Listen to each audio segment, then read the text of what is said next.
Has someone ever tried to make you feel guilty for choosing yourself? Picture this Thanksgiving dinner unfolding in the heart of our family home in suburban Ohio, where the air hangs heavy with the scent of roasted turkey and simmering gravy. My dad rising slowly from his carved oak chair at the head of the long pine table that's seen decades of holidays, his weathered hand gripping a crystal glass filled with deep amber bourbon. His voice booming with a mix of triumph and finality as he announces to the gathered faces of my mom, my two older brothers Tom and Mike, their wives, and a smattering of cousins that they've finally sold Jenkins Auto Parts, the business he poured his entire life into, starting from a single rusty workbench in our garage back when I was just a kid trailing after him in pigtails, fetching tools and dreaming of being part of the magic that turned scrap metal into engines, keeping American trucks rumbling across highways from coast to coast. And he pauses for dramatic effect before adding with that pointed stare directly into my eyes. Across the flickering candlelight that I won't be getting a single cent from the deal because I've chosen my own wandering path far from the family legacy. The words landing like a gut punch amid the stunned silence, broken only by the sudden eruption of applause from Tom and Mike, who clink their glasses together with grins splitting their faces as if they've just won the Super Bowl. Their wives nodding along in supportive murmurs while Mom dabs at her eyes with a linen napkin pretending it's from the emotion of the moment rather than the sting of division, and I sit there for what feels like an eternity with my fork hovering over a slice of pumpkin pie, the steam rising in lazy curls that mirror the slow boil building inside me from years of being the overlooked daughter shunted to the sidelines of decisions that shaped our lives. Until I finally lower the utensil with deliberate calm and ask in a voice steady as the autumn wind rattling the windows who exactly bought the business, prompting Dad to puff up a bit more and declare with pride that it's Pinnacle Holdings for a staggering $48 million, a figure that should have secured futures, but instead seals the fracture he's just deepened. And that's when I let a smile creep across my lips, the kind that starts small in the corners of my mouth and spreads like warm light breaking through storm clouds, replying simply yet devastatingly that they've just sold it to me, the room plunging into a vacuum of silence where silverware clatters forgotten and eyes widen in collective shock as the weight of my hidden world crashes into their reality. But hold on, because unraveling how I got to that table with the power to flip their world requires going back to the roots of it all. To those early days when Dad's passion for fixing what was broken extended to every corner of our modest two-story house on Elm Street, where the driveway doubled as his workshop under strings of bare bulbs swaying in the evening breeze, teaching Tom and Mike the intricacies of carburetors and torque wrenches from the time they could barely lift a hammer, while I, Sarah Jenkins, the middle child and only girl born into this testosterone-fueled dynasty in 1982, found myself relegated to sorting invoices in the dim kitchen light or running errands to the hardware store, because in Dad's mind back then girls were meant for softer pursuits like baking apple pies for the church social or dreaming of white dresses and picket fences rather than the gritty satisfaction of rebuilding a transmission that could roar back to life under your hands slick with oil. Even as a teenager navigating the awkward halls of our local high school where cheerleaders ruled and shop class was a boys-only club, I absorbed the business osmosis style during summer breaks spent eavesdropping on Dad's late-night strategy sessions with his old army buddies turned suppliers, jotting notes in spiral notebooks hidden under my bed about supply chain efficiencies and market trends that fascinated me more than the rom-coms my friends giggled over. But when I mustered the courage at family dinners to suggest ideas like sourcing parts from overseas to cut costs amid the oil crises of the 90s, Tom would snort into his mashed potatoes and Mike chime in with a teasing jab about how I'd make a fine secretary someday, their laughter echoing Dad's quiet nod of agreement that the real work of sustaining the American dream in Rust Belt towns like ours belonged to sons who could lift the heavy loads and seal the hard deals. College changed little in their eyes when I graduated with a business degree from Ohio State in 2004, full of fire about digital marketing revolutions just dawning with the internet boom. Only for Dad to pat my shoulder during commencement and mutter that it was nice, but nothing beat the feel of real metal and sweat in building something lasting, so I swallowed the disappointment and Married Rick, a steady accountant from accounting class who promised stability in our starter home near the shop, pitching expansion plans over backyard barbecues like integrating an online catalog to reach customers beyond the Midwest highways. Ideas that earned eye rolls from my brothers who saw the business as their birthright, Tom bulldozing through operations with his brute force management style, and Mike schmoozing clients at trade shows with charm that masked his financial recklessness. While I freelanced on the side consulting for small manufacturers hungry for innovation they couldn't find in traditional setups. The recession of 2008 cracked the facade wide open as orders dried up and banks tightened belts, Dad leaning ever harder on the boys for salvos like aggressive discounting that barely stemmed the bleeding, excluding me from board meetings under the guise that my input was too theoretical for their practical woes, a slight that festered during my visits home, where I'd offer data-driven tweaks only to be dismissed with a wave and a beer handed my way instead, the cold condensation dripping down the can, a metaphor for the chill in our bonds growing year by year. My divorce in 2010 shattered the illusion of my compliant life when Rick confessed over cold takeout that my ambition scared him, packing bags for a quieter existence with someone who wouldn't challenge the status quo, leaving me in a one-bedroom apartment overlooking the Cuyahoga River, staring at eviction notices while the family business limped on with emergency loans I could have helped refinance through my budding network of venture contacts. But pride and resentment kept me silent, channeling fury into late nights crafting Pinnacle holdings from whispers in industry forums, a shadow entity I'd incorporate quietly in 2012 with seed money from gigs advising startups on mergers that mirrored the vulnerabilities I'd watched plague Dad's empire for so long. By last summer, as Dad turned 65 amid a backyard bash heavy with the smoke of grilled steaks and the undercurrent of unspoken financial strains from suppliers hiking prices and Chinese imports flooding shelves at big box stores, the conversation inevitably circled to the shop's latest crisis, Tom boasting about vague investor interest while Mike dodged my questions with quips about my city girl distractions. But when Dad pulled me aside afterward under the glow of fireflies dancing in the dusk, his voice gravelly with fatigue as he hinted at monumental shifts on the horizon to preserve what he'd built without the mess of divided loyalties, I nodded outwardly while inside a storm raged because my consultations had evolved into something tangible, alliances forged with sharp-suited financiers in Chicago boardrooms who saw gold in acquiring family-run relics like ours, positioning me not as the forgotten daughter, but the architect of a takeover they never saw brewing. And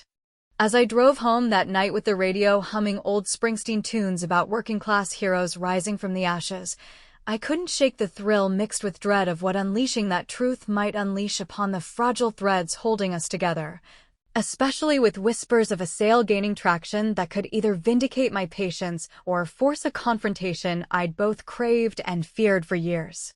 Diving deeper into the aftermath of that birthday revelation where Dad's words about big changes lingered like the faint tang of cigar smoke in the air long after the party's over, I found myself accelerating down a path that twisted my life in ways my family could never have anticipated, throwing myself headlong into consulting gigs that started as survival tactics post-divorce, but blossomed into a network of industry insiders hungry for the kind of innovative edge Dad's traditional setup sorely lacked, all while the family business grappled with storms they kept shrouded from me as if my insights were somehow tainted by my independence. The divorce itself had unfolded like a slow-motion wreck on the interstate during rush hour back in 2010, Rick and I unraveling over endless evenings where he'd come home from his accounting firm buried in spreadsheets of safe, predictable numbers while I'd pace our cramped living room sketching out digital strategies for auto suppliers, looking to leapfrog competitors mired in outdated catalogs and face-to-face haggling, his eyes glazing over until one night after a particularly heated argument about my late hours at coffee shops turned makeshift offices, he slammed his briefcase down and admitted flat out that my drive made him feel small, like he was just a pit stop on my road to somewhere bigger, packing his golf clubs and heading for a coworker who preferred quiet evenings with Netflix over world-changing pitches, leaving me to sign the papers alone in a lawyer's office that smelled of stale coffee and regret, but rather than crumbling under the weight of singlehood in my early 30s with mounting bills and a resume that screamed potential without proof, I channeled the hurt into fuel. Landing my first real client, a scrappy startup in Cleveland aiming to revolutionize parts distribution through predictive algorithms that anticipated breakdowns before they happened, earning enough to cover rent on a cozy apartment overlooking the river where I'd unwind with glasses of cheap Merlot and visions of turning the tables on the dismissals that had defined my role in the family. Family gatherings in the months that followed amplified the mockery in subtle barbs that cut deeper than outright insults. Like during that Labor Day barbecue where the grill sizzled with burgers charred just right and the kids ran wild through the sprinklers under a sky streaked with fading summer blue, Tom cornering me by the cooler with a beer in hand and a smirk that said he knew better, ribbing me about my fancy consulting as if it were a hobby like knitting scarves for the holidays. Rather than the grind of cold calls and pitched decks that had me rubbing shoulders with venture capitalists in sleek downtown lounges discussing multi-million-dollar plays in the auto sector, his laughter drawing Mike over who piled on with stories of shop floor heroics like negotiating with suppliers over greasy handshakes that supposedly built empires, conveniently ignoring how their resistance to online tools had left Jenkins Auto vulnerable to e-commerce giants swallowing market share left and right. And though I fired back with a light quip about how their methods reminded me of flip phones in a smartphone world, the undercurrent of exclusion gnawed at me because deep down I sensed they were hiding the full extent of the crisis. Whispers from old high school friends working at the shop painting pictures of layoffs looming and inventory piling up like forgotten relics in the warehouse. My own world wasn't immune to complications either. Dipping a toe back into dating with setups from well-meaning colleagues that often fizzled into awkward silences over dinners where guys like Greg the lawyer would probe about my career only to glaze over when I explained the thrill of spotting acquisition opportunities in undervalued family businesses teetering on the edge, his eventual ghosting after I wouldn't tone down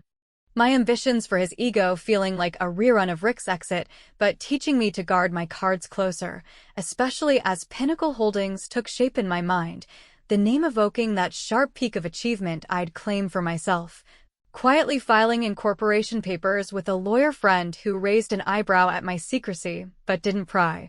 Using earnings from gigs to seed a modest fund aimed at precisely the kind of turnarounds my family's operation desperately needed yet stubbornly rejected. The business's woes bubbled to the surface indirectly during a rare phone call from Mom one rainy October evening, her voice laced with that forced brightness she used to mask worries as she mentioned Dad's stress levels spiking with another round of bank meetings,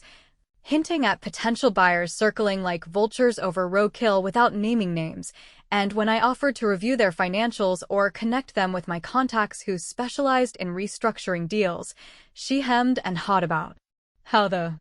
boys preferred handling it internally to keep things simple, a polite shutdown that reeked of the same old favoritism, but ignited a spark of rebellion in me to push Pinnacle forward. Securing an initial investment from a Detroit-based angel who saw parallels to his own rise from garage tinkerer to industry player, his enthusiasm validating the years I'd spent building expertise in the shadows. Tensions peaked at a casual family dinner that fall where the autumn leaves outside swirled in gusts against the windows like omens of change, Dad dominating the talk of survival strategies that boiled down to cutting corners rather than innovating. Tom boasting about a vague offer from some holding company that promised stability without the headaches, his words slurring slightly after his third helping of Mom's lasagna as he waved off my suggestion to explore digital auctions for excess stock. Labeling it pie-in-the-sky nonsense that wouldn't fly in their real world of handshakes and loyalty. But later that night, as I helped clear the table, I overheard him on the phone in the hallway murmuring about Pinnacle Holdings making a formal inquiry. The name rolling off his tongue with a mix of wariness and hope that sent a thrill through me because they had no clue it was my creation inching toward absorption, and unable to resist a small twist of the knife. I waited until the next group chat buzzed with plans for the upcoming holidays before, accidentally, replying all with a forwarded industry newsletter highlighting botched sales to opaque buyers that left sellers high and dry, watching the flurry of confused texts from Tom demanding clarifications and Mike firing off questions about sources erupt like fireworks. their embarrassment palpable even through screens as Dad chimed in with a stern call for calm, a petty but satisfying jab that exposed their vulnerabilities without tipping my hand, leaving me staring at my phone in the quiet of my apartment with a grin that faded into unease over just how close this game of shadows was bringing us to an inevitable collision course. Pushing forward from that group chat fiasco where my subtle leak had them scrambling like cats on a hot tin roof, I immersed myself even deeper into the clandestine world of Pinnacle Holdings, transforming what began as a defiant side project into a formidable force that quietly amassed leverage in the auto parts arena through strategic partnerships with tech firms developing software that could predict supply shortages before they crippled operations like the ones plaguing Dad's shop, all while maintaining the facade of a struggling consultant to my family, who still viewed my endeavors as little more than a quirky distraction from settling down again. The intervention came out of nowhere on a chilly November afternoon when Mom's text summoned me to the house under the pretense of needing help sorting holiday decorations in the attic, only to find Dad, Tom, and Mike waiting in the living room with mugs of coffee steaming on the coffee table cluttered with faded photo albums depicting the shop's glory days. Their expressions a calculated blend of paternal concern and brotherly superiority as Dad cleared his throat and launched into a monologue about the family's precarious position with creditors circling and the business teetering on the edge of what he called a necessary but heartbreaking transition, emphasizing how unity was paramount now more than ever and implying that my absence from the fold stemmed from some misguided pursuit of independence that had left me adrift without the anchors they provided each other. I perched on the edge of the worn plaid couch, the springs creaking under me like a warning of the tension building, listening as Tom piled on with anecdotes of long hours spent salvaging deals that kept the doors open, his calloused hands gesturing emphatically to underscore the tangible sacrifices, while Mike chimed in with a softer touch, recounting how loyalty had always been the glue holding Jenkins Auto together through recessions and rival encroachments, conveniently glossing over the times they'd bypassed my emails offering market analyses or introductions to potential investors who could have injected fresh capital without the strings attached to traditional banks. The air thickened with unspoken accusations as Mom hovered by the doorway wringing a dish towel, her eyes pleading for me to nod along and promise a return to helping with the books or community outreach events that masked the deeper financial hemorrhaging. But inside I seethed at the irony because Pinnacle had just outbid a competitor for a key software license that would streamline acquisitions exactly like theirs, my days filled with conference calls from sleek high-rises in Pittsburgh where sharp-minded analysts dissected balance sheets revealing the vulnerabilities my brother's stubborn adherence to old-school methods had exacerbated, yet I held my tongue, murmuring vague assurances about considering a more active role while my mind raced with the delicious secret that I was positioning to swoop in as the savior they unknowingly courted. Twists layered on when, a few days later amid the rustle of falling leaves blanketing the neighborhood streets, Mike called me from his truck en route to a supplier meeting, his voice cracking with a vulnerability I'd rarely heard as he confessed to mounting personal debts from a string of bad real estate flips he'd chased to supplement the erratic shop bonuses,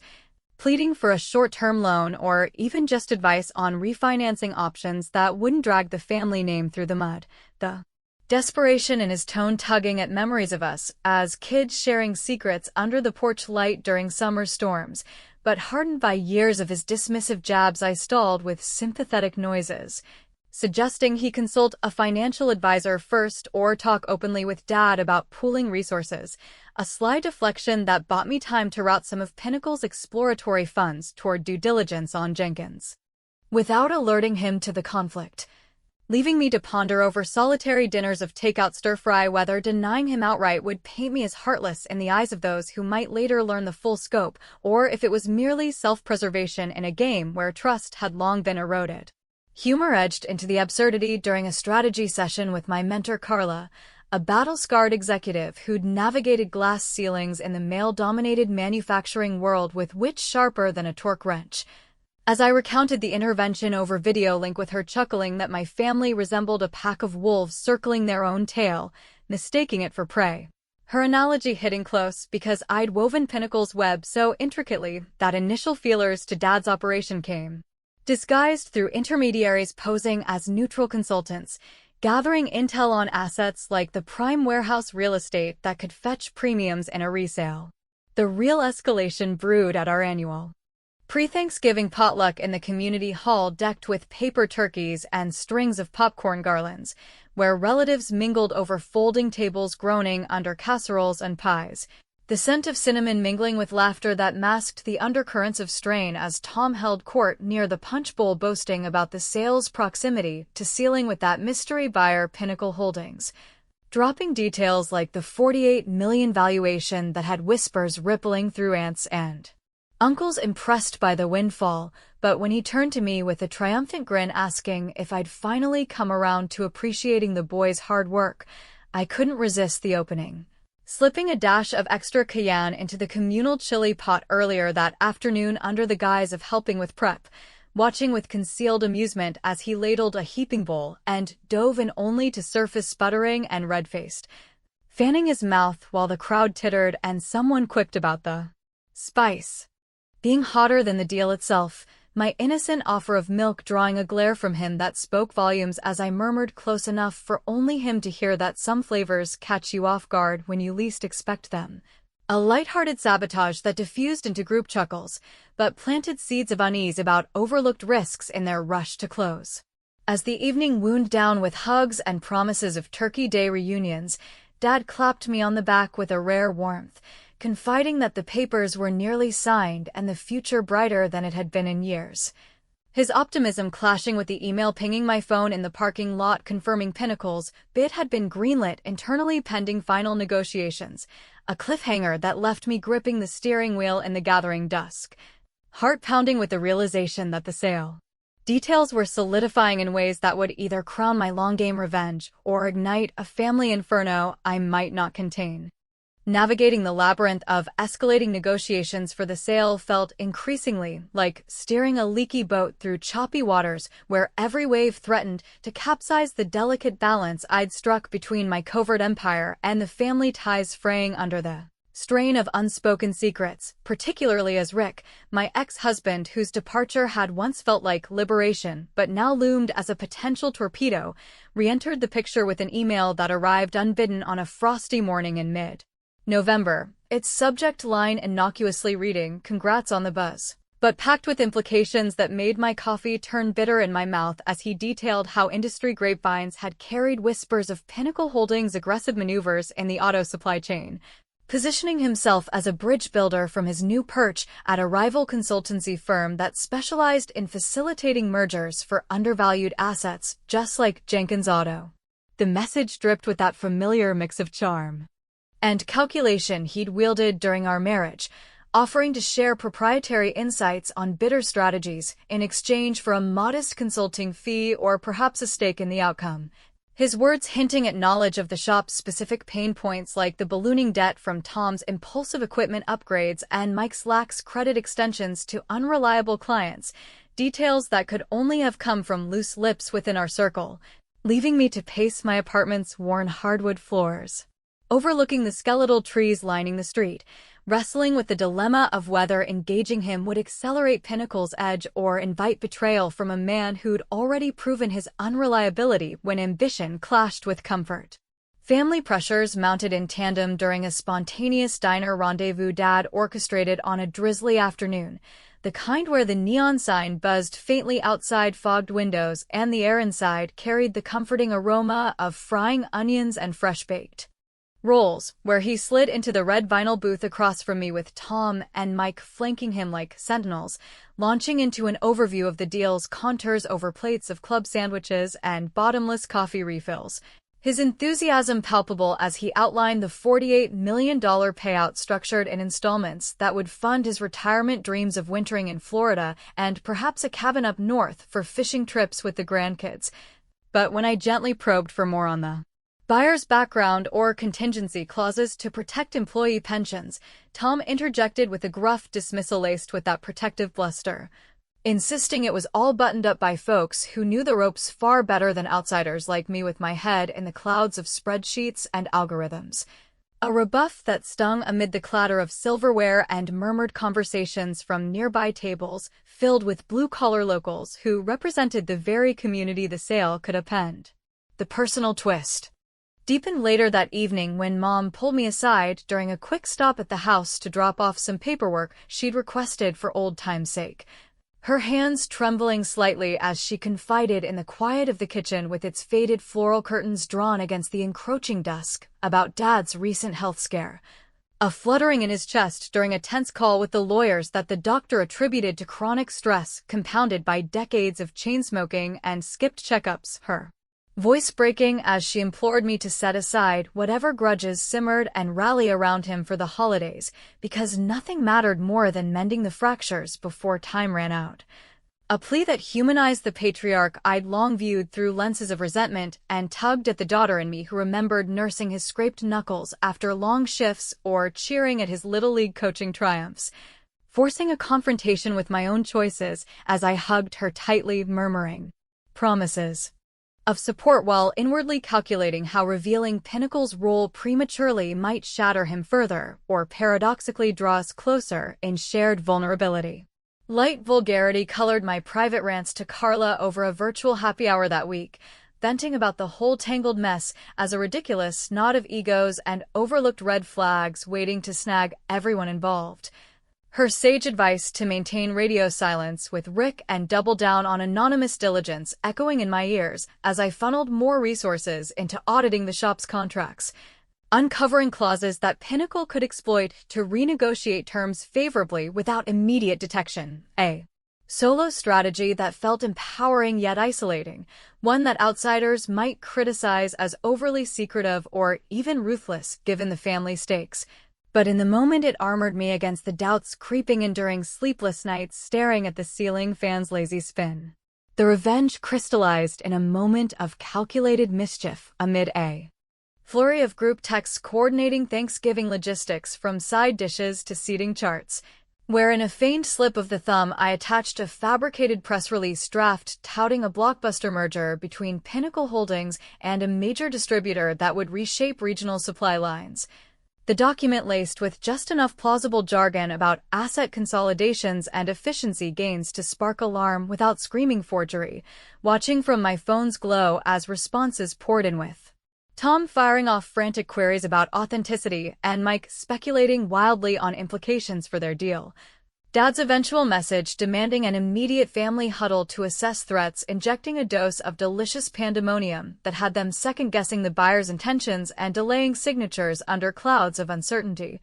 My follow-up apology chalked up to work email overload diffusing suspicion, while inwardly I savored the witty disruption that mirrored the chaos they'd sown in my life for years. Yet as the virtual storm subsided into uneasy truces, the confirmation email from my legal team landed with the news that the sale framework had been tentatively locked in pending one final walkthrough,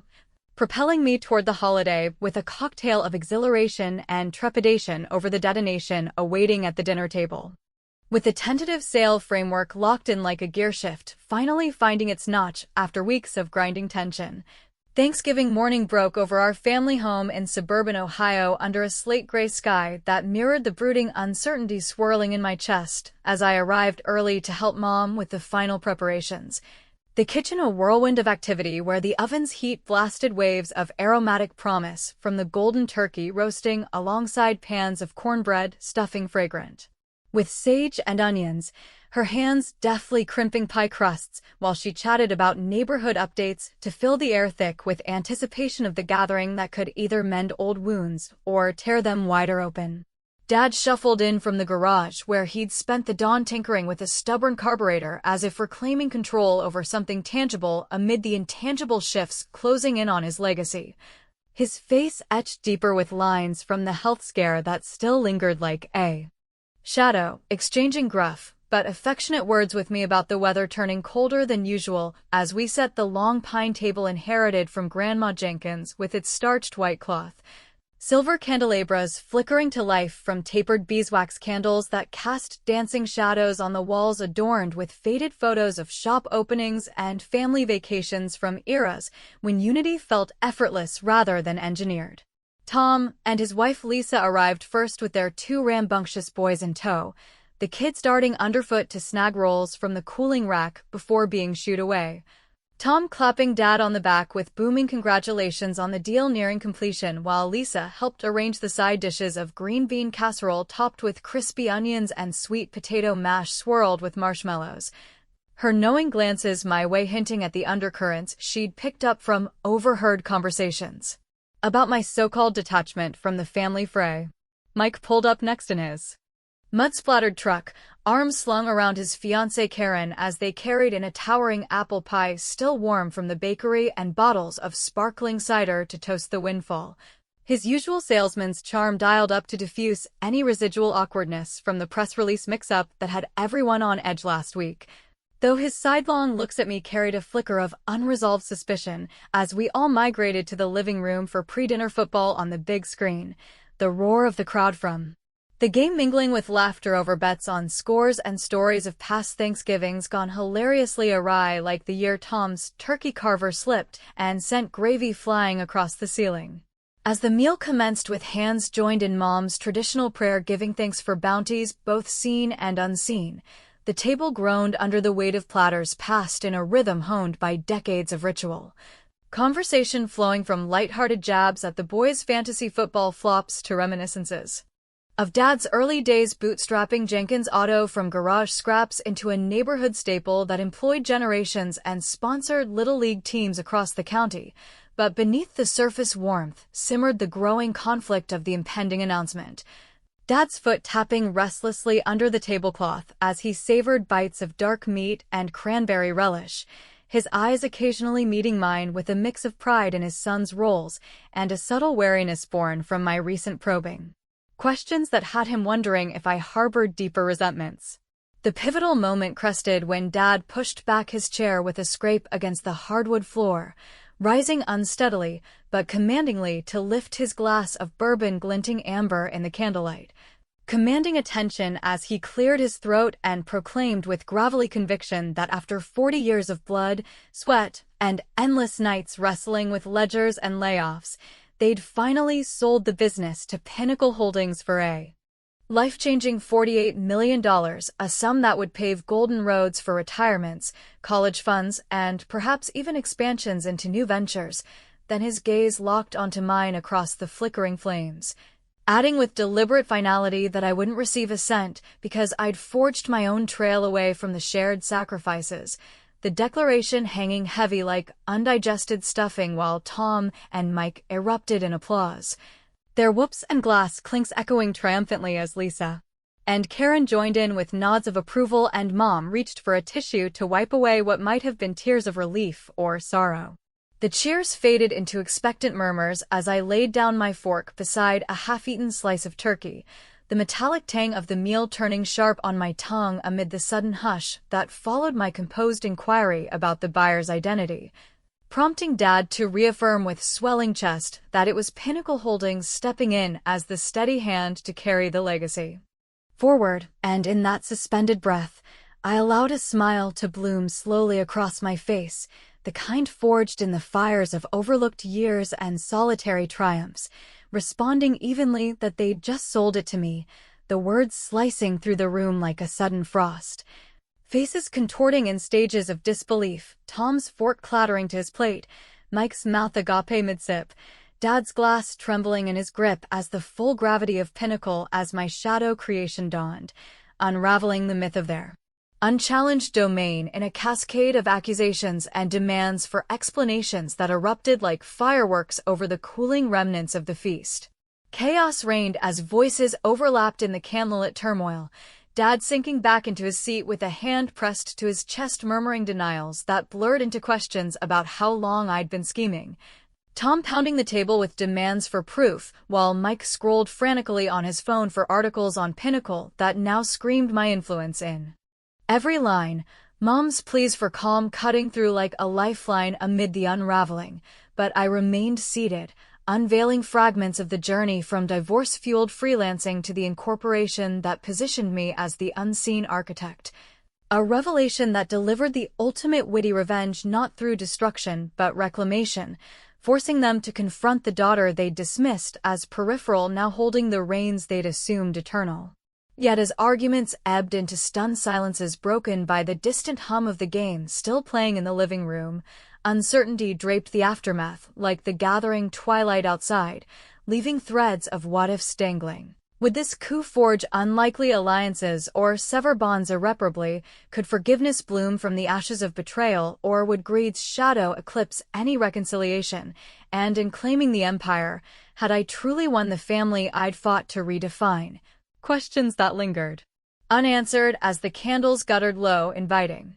reflection on the fragile line between revenge and redemption in the heart of American dreams turned personal.